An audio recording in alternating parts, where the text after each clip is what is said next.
పాముల నిచ్చెనల ఆట అదే వైకుంఠపాళి. పాముల పటం మోక్షపటం అనుకుంటాం కదా. ఇప్పుడు మీలో ఎంతమందికి తెలుసు? మీరు చూసేది బాపుగారి పరమపద సోపానపటం. బాపుగారి బొమ్మలతో, బాపు దస్తూరితో, రంగురంగులతో చాలా ఆకర్షణీయంగా ఉంటుంది.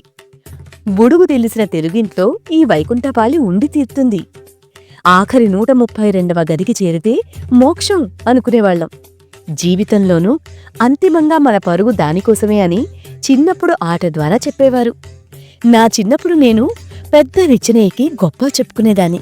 మరోసారి దాయా వేసే అవకాశం ఉంటుంది కదా, కాని అదే నిచ్చెన ఇంకెవరికన్నా వస్తే తోండి చేసేవారని అరిచేదాన్ని. ఇక పెద్దపాము అరుకాశుడికి చిక్కితే ఓడిపోతానేమోనని ఏదో వంక చెప్పి వెళ్ళిపోయేదాన్ని. 26వ గదిలో ద్వేషం వద్ద ఉన్న పాము మింగితే 3వ గదిలో ఉన్న చిన్ని పాము తల దగ్గరికి చేరి అక్కడ్నించి ఇంకోసారి జారి 1వ గదికి పడిపోతాం కదా. ఆ రోజుల్లో ఒక్క ఆటే గంటసేపైనా చుట్టాలతో ఓపిగ్గా ఆడేవాళ్లం. నిజానికి ఈ ఆట జీవితంలో ఎత్తుపల్లాలు అలవాటు చేస్తుంది.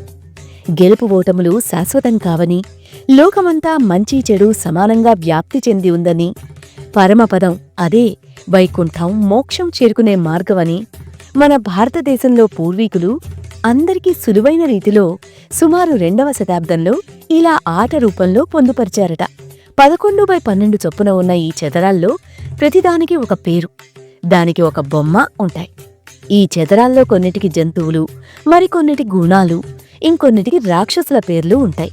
సుగుణంతో సాలోక్యము, సత్ప్రవర్తనముతో గోలోకము, నిష్ఠతో తపోలోకము, యాగముతో స్వర్గలోకము, భక్తితో బ్రహ్మలోకము, చిత్తశుద్ధితో మహాలోకము, జ్ఞానంతో కైలాసం, వైరాగ్యంతో వైకుంఠం నిచ్చెన్న రూపంలో ఉంటాయి.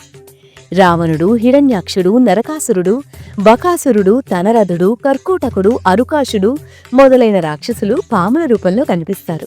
వైకుంఠమే ముక్తికి మార్గం కాదని, పరమాత్మలో ఐక్యమవ్వడమే ఈ జన్మకి మోక్షం అని చెప్పే ఆట ఇది. ఈ పటం నుండి కాపీ కొట్టిన స్నేక్స్ అండ్ లాడర్స్ ఇంకా చలామణి అవుతోంది. కానీ మన మాతృభాషలో ఉన్న వైకుంఠపాళి ఇచ్చే ఉత్సాహం, జ్ఞానం దేనికి సాటిరాదు కదా.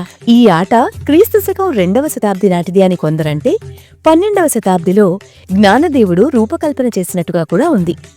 ఏది ఏమైనా దీన్ని 1890 తర్వాత లండన్కు చెందిన జాన్ జాక్వెస్ పాశ్చాత్య దేశాలకు పరిచయం చేశాడని, మార్పులు చేసుకుని స్నేక్స్ అండ్ లాడర్స్గా పిలుచుకున్నారని భావిస్తారు.